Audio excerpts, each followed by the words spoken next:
সম্মানীয় দর্শক, আমি অনেক ভিডিও আবাস যোজনা নিয়ে আপলোড দিয়েছি। মুখ্যমন্ত্রীর সঙ্গে কি কথা হয়েছিল, ওদের হেল্পলাইন নম্বরে কি কথা হয়েছিল, অনেক ভিডিও আপলোড দিয়েছি, আপনারা দেখেছেন। এবং ওনাদের সঙ্গে কি কি কথা হয়েছিল তারও লাইভ রেকর্ড আমি আপলোড দিয়েছিলাম, সেগুলোও আপনারা দেখেছেন। কিন্তু এই মুহূর্তে যে বড় আপডেট এবং ভাইরাল যেটা হচ্ছে একদম সোশ্যাল মিডিয়াতে, আপনারা দেখেছেন কিনা জানি না, আমি কিন্তু এই ভিডিওতে এই ভাইরাল হওয়া কন্টেন্ট কিন্তু আমি তা আপলোড দিচ্ছি এবং আপনারা দেখবেন। দেখে আপনাদের মূল্যবান মতামত আপনারা অবশ্যই কমেন্টসে লিখবেন। আপনারা কোথা থেকে দেখছেন সেটা কিন্তু আপনারা কমেন্টসে অবশ্যই লিখবেন।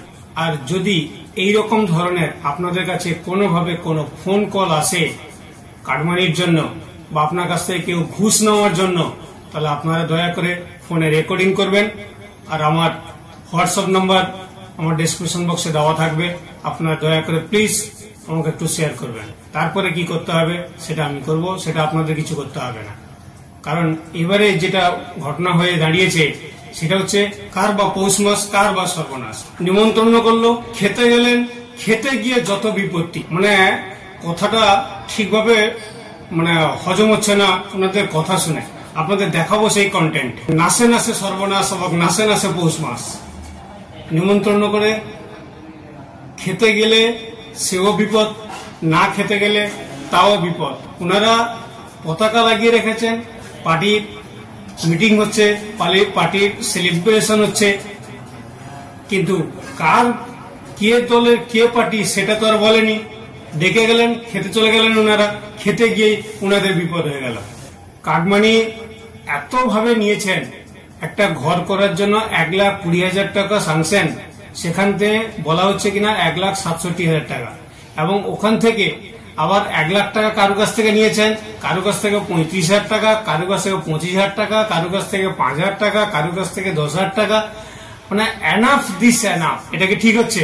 1,20,000 টাকার ভিতরে যদি কেউ 25,000 টাকা, 35,000 টাকা, 10,000 টাকা কেউ যদি দিয়ে দেয়, তাহলে তার বাঁচবে ক টাকা? আপনাদের দেখাবো সেই ভিডিও, ওনাদের কথাগুলো আপনাদের শোনাবো।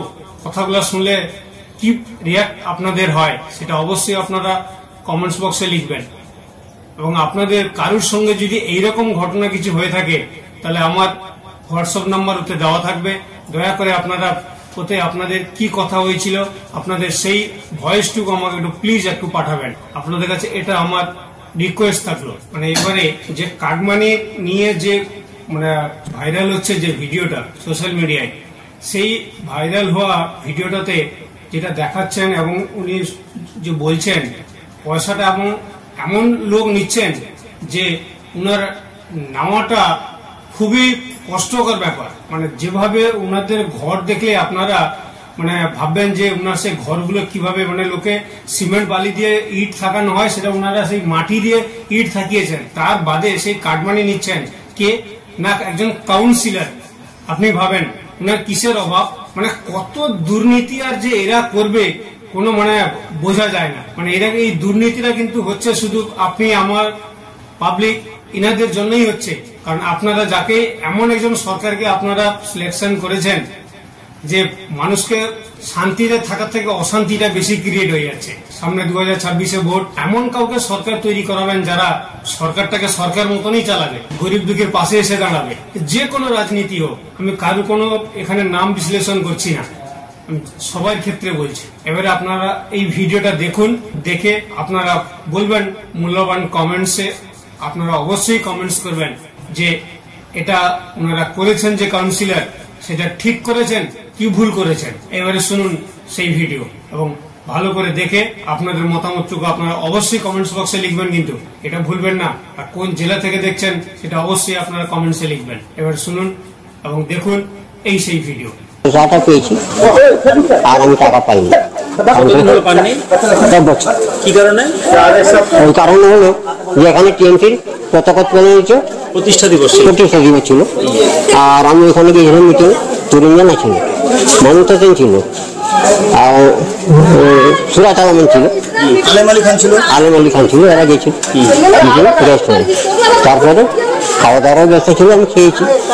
খাওয়ার পরে উনি বলছেন ওরা টিএমসি কবে করেছে আমি তো জানি না। বলছিল কেন?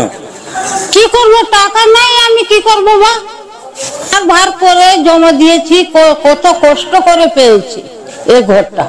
যদি পেয়েছি আর পয়সা নেই, কি করবো? ঘরটা পাওয়ার জন্য কাউকে কি কোনো টাকা পয়সা দিয়েছেন? কাউকে দিয়েছি 25,000 টাকা দিয়েছি।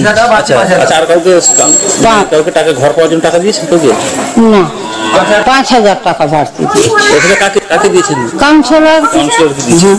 বৃষ্টির দিন আসছে, ঝড় বাতাস এলে এরকম হোগলা পাতা আর ত্রিপল চাপিয়ে কি থাকা যায়?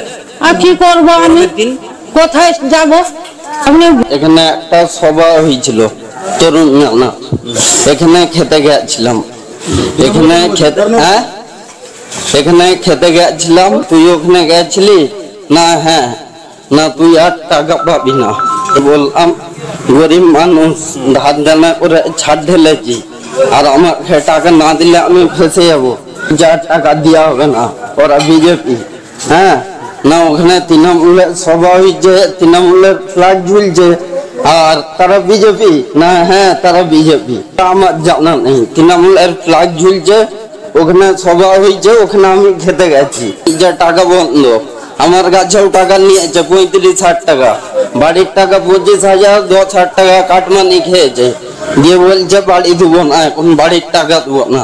এরপর করে ছাড় ঢেলেছি, আপনারা দেখুন এখানে আমার টাকা দিচ্ছে না। এখানে পাকা বাড়ি ছিল, যে আমরা টিএমসি করি, আমরা দিদির লোক, অখিলগিরির লোক, সুপ্রকাশ গিরির লোক, আলামের লোক, উত্তম বারিকের লোক, তরুণ জানার লোক, আমরা ওনাদেরকে সম্মান করি। বাবুলকে ভোট দিয়ে জিতিয়েছি, তা আমাদের 1 লাখ টাকা দিতে হবে। আমাদের ঘরে স্কিম কত টাকা? 1,67,000 টাকা। টাকা ইন্টারেস্ট ডেলি 600 টাকা। কোথা থেকে এনে দিব? আমি নিজে খেতে পাচ্ছি না, এনে দিলাম। 45,000 টাকা ঢুকলো, গিয়ে টাকা তুলে নিয়ে এলাম। টাকা নেওয়ার পর আমি এসে এগুলো কাট ফাঁসাপ করে এলাম। 1 লাখ টাকা ঢুকেছে সবারই, আমার তো টাকা ঢুকে না। এখন ঢুকলো না কেন? আমার বাচ্চা কাচ্চা নিয়ে ঘরটা দিয়ে একটু বাসে। তুই ওখানটায় খেতে গিয়েছিলিস কেন? সুরজের সঙ্গে, তরুণ জানার সঙ্গে, ওদের সঙ্গে তুই খেতে? আমাকে ওরা কারা?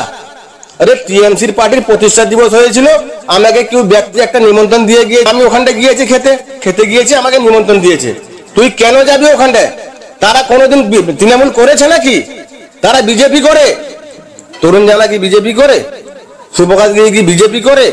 উত্তম বারিক কি বিজেপি করে? আটকে দিয়েছে, নোটিশ, আমাকে নোটিশ পাঠিয়েছে। নোটিশ 1 লাখ টাকা দিয়েছে, আমাকে ঘর করে দিবে, যে কোনো মুহূর্তে আমাকে ঘর করে দিবে। 1 লাখ টাকা দিচ্ছে না আমাকে, ওই 45,000 টাকা দিয়েছে, 45,000 টাকা আবার ফেরত দিতে হবে। 1 লাখ টাকা যে আমি লোকের কাছ থেকে নিয়েছি, এখন ইন্টারেস্ট দাঁড়িয়েছে 5 লাখ টাকা। এই টাকাটা আমি পরিশোধ কোথা থেকে করবো? কিন্তু যদি আমার যদি কিছু হয়ে যায়, এর জন্য দায় 1 নম্বর ওয়ার্ডে কাউন্সিলর। আমি যদি আত্মহত্যা করি টাকার জন্য, এর দায় কিন্তু 1 নম্বর ওয়ার্ডে কাউন্সিলর হবে। কাউন্সিলরই খতম। এবার দেখলেন, এবারে বলুন এই কাউন্সিলরের এই টাকা পয়সাগুলোর নামাটাকে ঠিক হয়েছে? একজন কাউন্সিলর হয়ে মানে উনি এমন অবস্থা যে উনি 1 লাখ টাকা দিয়ে উনাকে দিয়ে দিয়েছেন, আবার কোথাও ব্যাংক থেকে লোন করে বা কোথাও কারো কাছ থেকে নিয়ে তার ইন্টারেস্ট 6 টাকা ইন্টারেস্ট, এ টাকা নিয়ে উনাকে 1 লাখ টাকা দিয়েছেন। সেই 1 লাখ টাকাটা এখন দাঁড়িয়ে গেছে 5 লাখ টাকা, এবং উনার ঘরে নোটিশও পাঠিয়ে দিয়েছে পয়সাটাকে ফেরত দেওয়ার জন্য। এবং উনি বলছেন কি, আমাকে 1 লাখ টাকা দিয়েছিলাম তোমাকে, তুমি আমার ঘরটা করে দেবে বলেছিলে, আবার 1,67,000 টাকা স্যাংশন বলেছো, আমাকে এখন এই পরিস্থিতি ফেলেছো। আমি যদি টাকা না দিই, আমি যদি সুসাইড করি, এর জন্য দায়ী হবে তুমি। এবার এই যদি সুসাইড নোট লিখে দিয়ে যায়, বাস আজ এই পর্যন্তই। আবাস যোজনায় এতটা দুর্নীতি হয়ে গেছে, বলার কোনো কিছু জায়গা রাখলো না, খালি এখানে ওখানে এখানে ওখানে করতেই শেষ হয়ে গেল। আপনাদের মূল্যবান কমেন্টসে অবশ্যই আপনারা আপনাদের মতামত লিখবেন, এবং চ্যানেলে প্রথমবার হলে চ্যানেলকে সাবস্ক্রাইব করে নেবেন। পাশে বেল আইকনটা আছে, বেল আইকনটা অল করে রাখবেন, এবং অপরকে জানানোর জন্য একটু শেয়ার করে দেবেন। আমার দেখানো তথ্য এবং আমার দেখানো ভিডিও যদি আপনার ভালো লাগে, তাহলে একটু লাইক করে দেবেন। নমস্কার, জয় হিন্দ, ভারত মাতা কি জয় হোক।